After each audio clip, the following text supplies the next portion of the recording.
Welcome to Manor Lords. This is my gameplay guide to help you build and survive in this wonderful medieval city builder survival game. I'll have time cards down below if you'd like to jump around sections, but generally speaking, I'm going to take you through how to play through this Rise to Prosperity scenario that we have on offer, show you some key tips and tricks to make sure you do it as best as I possibly know how, and ultimately, hopefully, you'll be able to enjoy this wonderful game just that little bit more. Please do consider joining us and hitting the buttons and blah blah. Let's begin. Firstly, it's wise to zoom out a little bit and see what kind of resources we have on offer. They will be randomized. You can see the region next door here actually looks a lot more interesting than mine. This one, though, is workable enough, and actually it'll probably do. So for this tutorial anyway, we're very near a source of berries, and there's also a source of wild animals not too far away. So we have at least the core of what we need. The most important thing to remember first and foremost is that roads are fundamental to allow workers to work buildings. So we need to make sure that we build off this main highway and down towards our starting buildings. These are really just some basic outdoor storage huts. The next thing that we're going to do is immediately seek to improve these. But for the time being, a janky roundabout around this oxen, the key logistics building in this game, and we're looking good enough. Next, we'd like to establish a foothold. The quest down the bottom here is really spot on in guiding us. The first most important buildings will probably be the granary, the logging camp, and some food.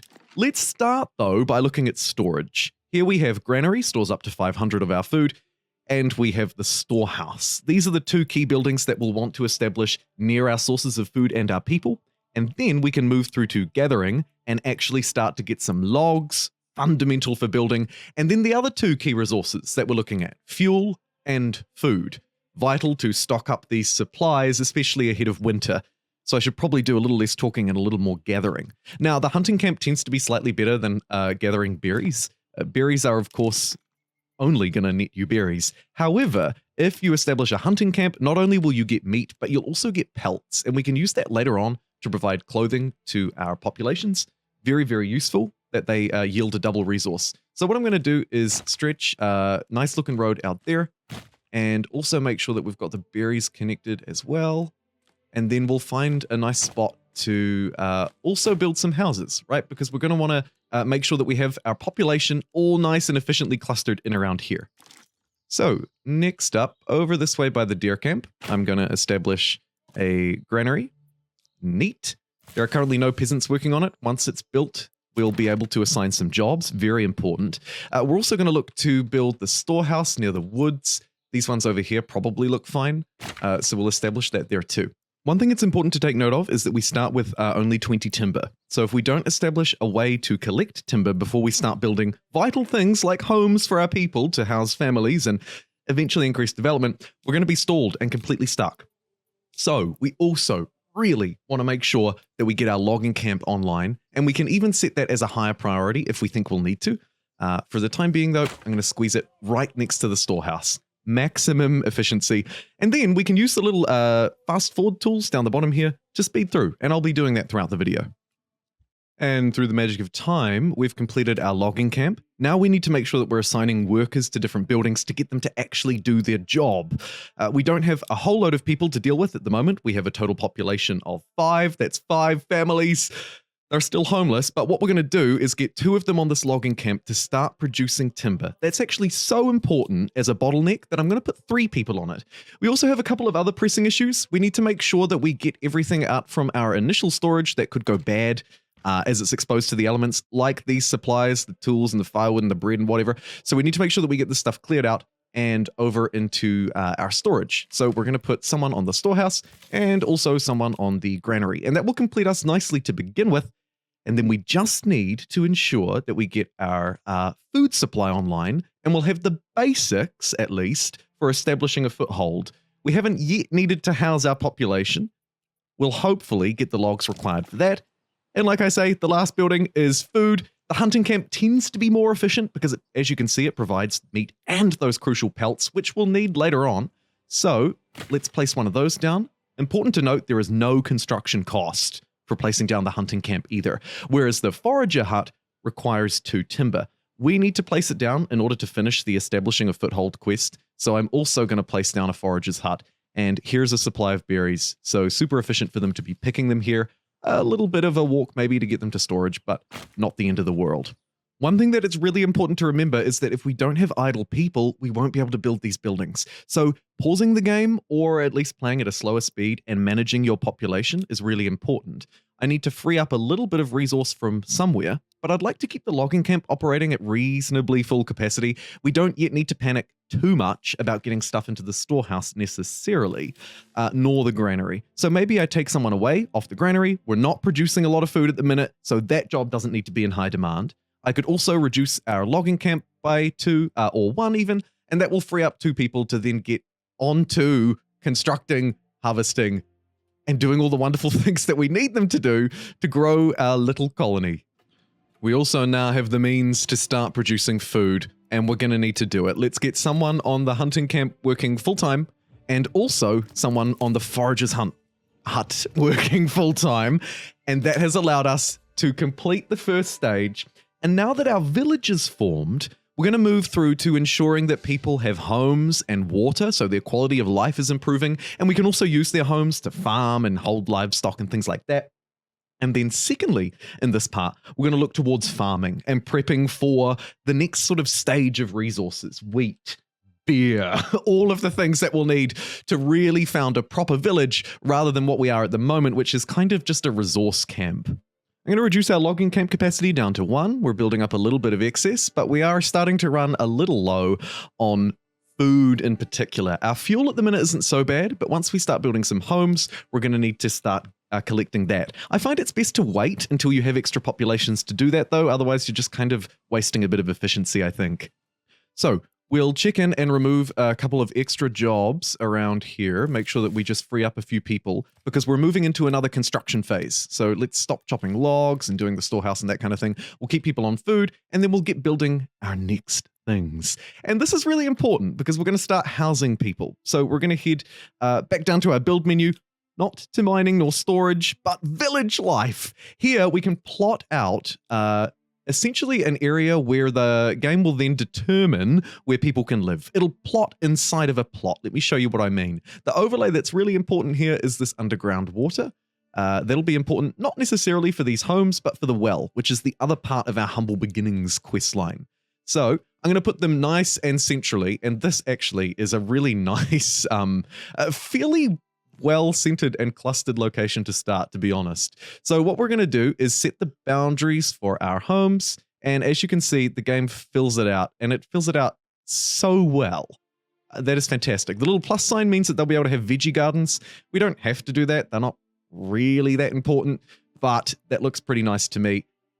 It's nearly all of our logs. Let's do it. And then we just need one more plot afterwards. We also, of course, need that fundamental well building as well.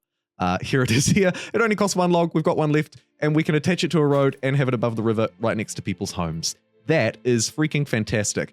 Once they establish these, that will increase the number of families and therefore the number of workers that are currently either unassigned and able to construct, repair, or work on whatever's enabled as our idle, or be assigned to jobs. Speaking of idle, this is actually quite an important tip. If you have one building that's especially important that you'd like people to work on when they're not constructing as their temporary job, you can click this button here. I'm going to do it on the logging camp because that seems like a good idea for people to go and work a job if I'm not actively focusing on what they're doing. It makes sense, I think. You can also see the efficiency of having the logging camp, the storehouse, next to the people's homes. It's really quick for us to move these resources around. The only real bottleneck at the moment is how many people are working on it. I could consider, seeing as we have 8 months worth of food, reducing temporarily these hunters. The other thing to keep in mind is that these resources, hunting and also the berries, will run out. The berries will run out in accordance with the seasons. We'll have to make sure, of course, that we're not trying to farm them during winter time and that kind of thing.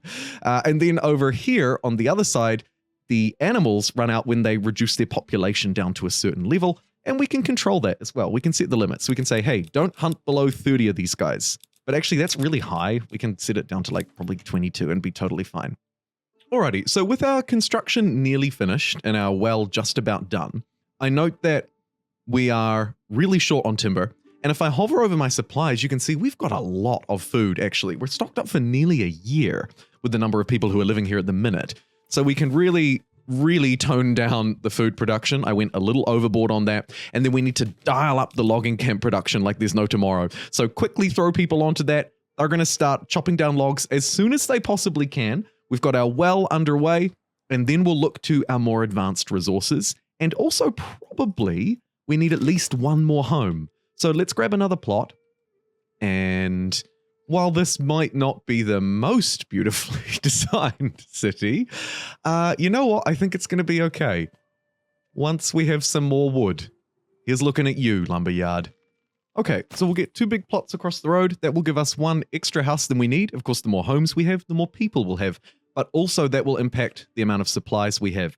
And take a look at what's happening now. We're attracting more people. That means we've got more jobs on offer, which is great. So we need to make sure that we're managing those populations.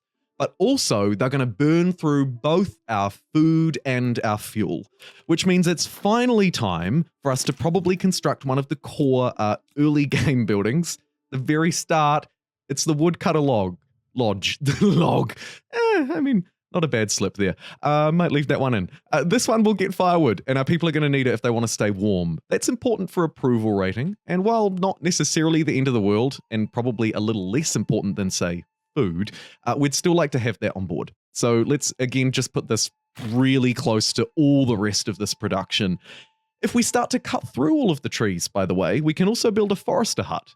This will allow us to assign a population to replant this area, so we can keep farming it over and over and over again for all time.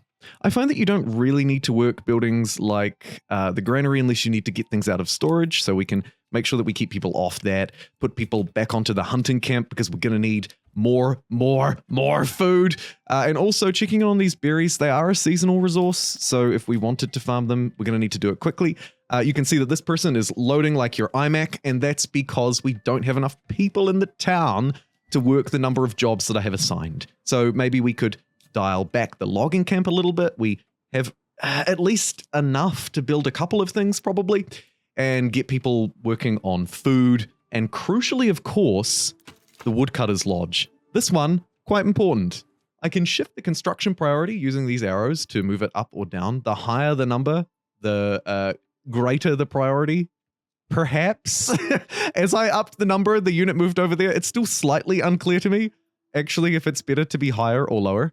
But look at that. There we go. I've solved it live on screen. Drop these ones down. Bigger number is better.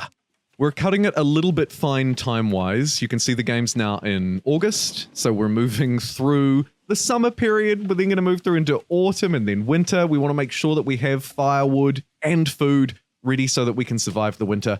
Let's slap a worker on this, maybe even a second one, actually. This is the kind of thing that we could even go a little bit crazy and try and stockpile by putting 3 people onto it. We don't need any of these logs at the moment. We've got 10. That's plenty to construct some basic buildings. So let's reduce the people from here, get them over here preparing wood for us. We'll also get these last homes constructed, and that will finish off the Humble Beginnings quest line. Fan-freaking-tastic. A pantry limit has been reached. This place is full, so let's also get a worker on the granary. By assigning a worker to the granary, they'll empty out this hunting camp. And of course, we just need to make sure that we actually have people available to do that. At the moment, we're just waiting on these houses to be finished and built as well. So we probably need to reduce the number of workers overall to try and free up some of these slightly more useful things that we need in the minute, like constructing a building. It would also help if it had some priority, I'd say. Okay, so we're starting to build some more houses, and that's giving us some more jobs. What we really need to do now is make sure that we're ready for the winter. We've only got 4 months worth of supplies to keep us through, so I'm going to put maximum number of people on the woodcutter's lodge, reduce the logging camp at the minute. We're also going to put the maximum number of people possible on these food resources just for the time being. Let's get 3 people on the forager's hunt at a maximum, and 2 people on the camp.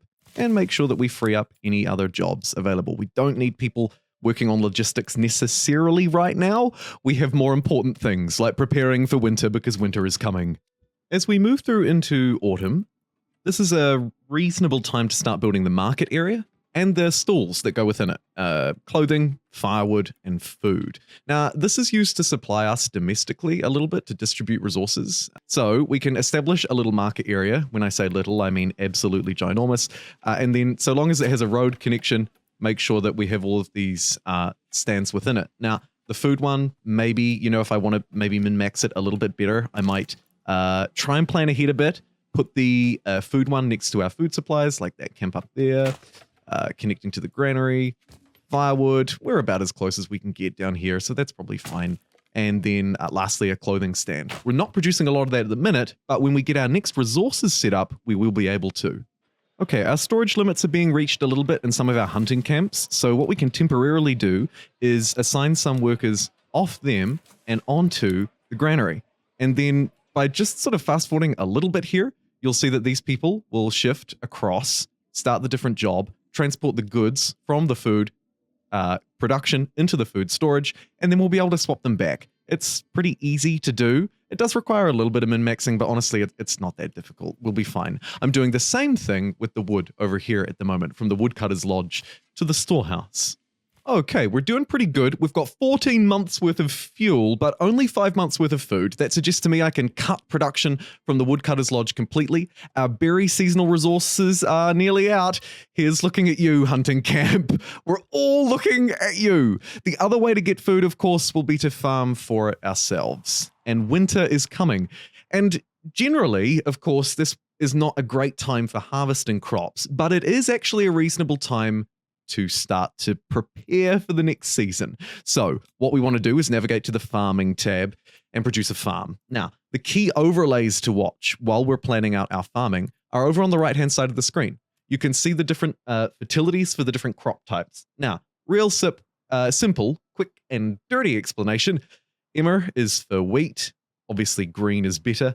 Then we've got flax. We'll be using that for our clothing. Not so hot in this area. And then finally, barley, of course, important for beer. It doesn't really look great for either of these two. The Emma looks all right. This area up here looked to at least be yellow for all of them.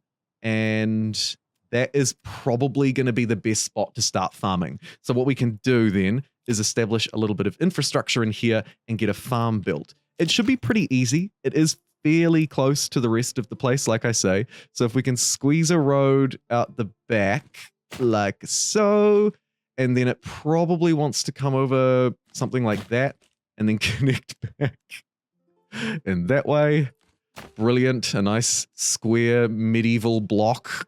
Sure. And then inside of the building, like I say, we want to produce one central farm building, and then around that, we can establish these fields. You'll see the overlays come up for the different fertility levels, so we can check to make sure that we at least have yellow everywhere. Barely. Hilariously, this hunting zone is right in the way, but that's all right. And then what we can do is plot out individual fields like so, and you can see the maximum number of workers assigned to each one varies depending on its overall size. A medium-sized field requires 4, and then as you stretch up, eventually you get to large at 6. I've honestly found that either small or medium is fine. Seeing as we can just get to medium with 4, it could be a fun idea to try and make sure that we always get to it, but it's not really the end of the world. We can also stretch up and grab the pockets of fertility like this. We don't have to just connect them in a bog standard linear way. So our granaries and our storage huts are currently under fire. There's food everywhere and it needs to be moved. So let's make sure that we have people to help with that logistics. It is something that I find you can sort of jump into and jump out of, so we'll do that. Also, make sure that you're not wasting people on your foragers' huts. When you're no longer doing the berries, you need to shift your people onto things like this. Let's get 3 people on the granary. We've got 2 people on the storehouse. That's maximum logistics online, and we should have some leftover populations, at least, to help us construct these farms as well, so that when winter comes, once it goes away, we'll be ready to start farming. What we can also start to establish are some of these key resources. Now, like I say, the first ones were on the farm. What we're going to need, if you don't already know, is some fields to produce wheat. We'll then be able to use a windmill to convert it to flour and cook it in a communal oven, and that will get us bread. The next thing that we're going to want to do as we head down here is also probably get a trading post so that we can start to trade these surplus goods. But more importantly, what we can do now during the wintertime is get this tannery online. The tannery will start converting pelts into leather, and we can then use that to give our people some clothes. So, seeing as I have some extra logs, I have a lot of extra logs actually. That's looking good. Let's get this online. We'll monitor the conditions, and as soon as we start to move through to spring, where frequent raiding begins, we can start grabbing our berries and plowing for a quick summer harvest. While we're waiting, we can also establish our weaver workshop over here. This will work with the tannery and also, I mean, really everything else to try and provide clothing to us. Very important. And one of the things that we'll need to upgrade our plots. You see, as we move through from being a simple village to one that is focused on trade, clothes, and beer, we're gonna need to do a few extra things. During the wintertime, it can also be a good time to start chopping down some trees. You can keep on making that firewood, of course. You don't want to run out. And then as we move out of winter, it's going to be really important for me in this case that I focus on food because we really don't want to starve.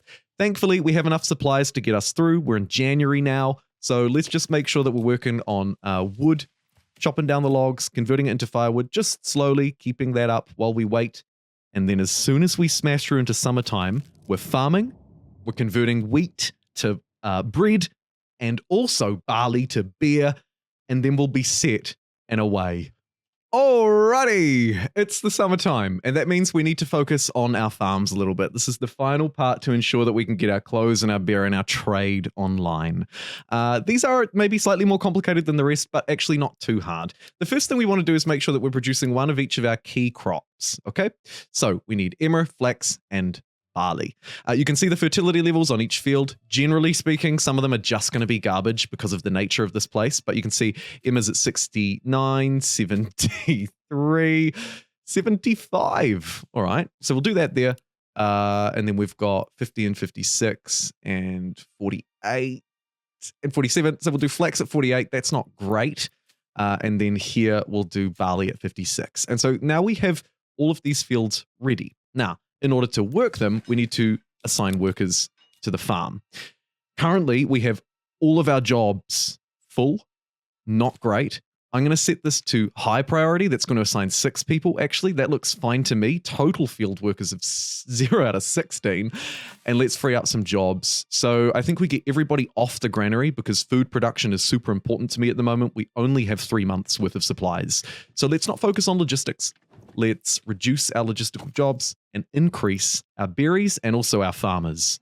Man, this is a brilliant game. It's like Farthest Frontier, Banished, City Skylines, Road Network placing. It's got so many fantastic things to it. At the moment, I'm watching as my workers plow these fields, hoping that they're going to get them done in time.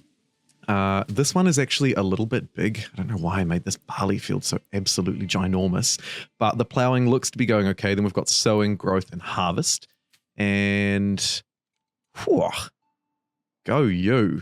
You're getting done fast. What we need to do is try and assign our workers a little bit better. Maybe increase this field priority up a little bit so that we can get them sowing that a bit faster. You'll see they shift over there to get this one done, which is fantastic. And then, of course, we can up this one to get them back to plowing over here as well if we want to try and balance them out a bit better.